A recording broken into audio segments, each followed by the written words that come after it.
And then he wanted to know about my family history. I was like, that's not what this is about. Nothing to see there. I was like, my brother died when I was a little girl. My mom died like 8 or 10 years ago. My dad's a huge pain in the ass, so hopefully he'll wrap things up this year. And I said, and quite frankly, like, I'm ready to wrap it up too. I said, Dan, I'm not suicidal. You don't have to worry about it, but people say life is too short. I think it's too long. Like, there's so many annoying people out here, and I just can't deal with it. I said, I'm losing my patience, and I need you to help me with my lack of patience. And he said, okay, give me some examples of your lack of patience. And I said, okay, fine. I was at a table like this, probably a little bigger, with 3 of my girlfriends before my session that day with Dan. My girlfriend orders a turkey burger, no onion, no bun, no cheese. That's fine, we live in LA. So the server comes over with his hands full, with 4 plates, and comes over, and we're all sitting at the table. We're not even talking. And he says, turkey burger? Who ordered the turkey burger? No onion, no bun, no cheese?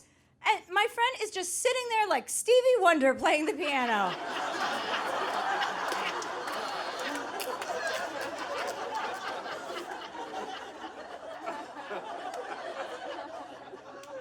And he says it again, louder. Turkey burger, no onion, no bun, no cheese. And this is her. I go, hey, you f***ing wake up! Is that your turkey burger? You can't order that and then forget that you ordered that. I said, so that's one example.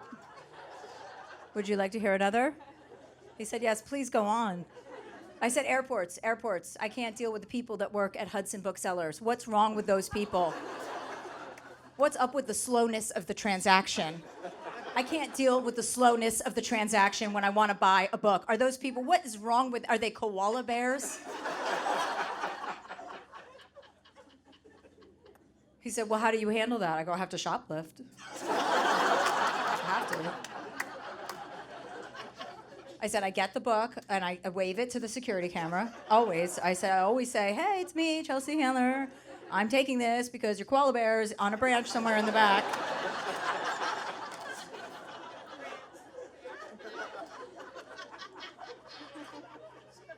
I'm like, I'm going to leave $40 here, and hopefully they'll find it when she comes out from her nap, if she'll find it before a stranger does. But it's on this bookshelf. I didn't steal. I'm leaving, and then I skedaddle.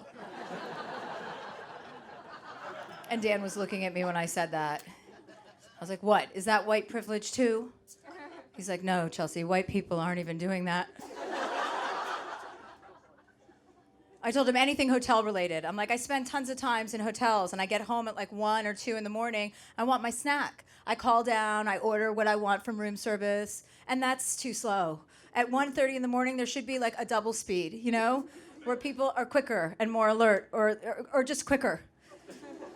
Then they want to repeat the order back to me. It's like, please, whatever you think you heard, just bring double.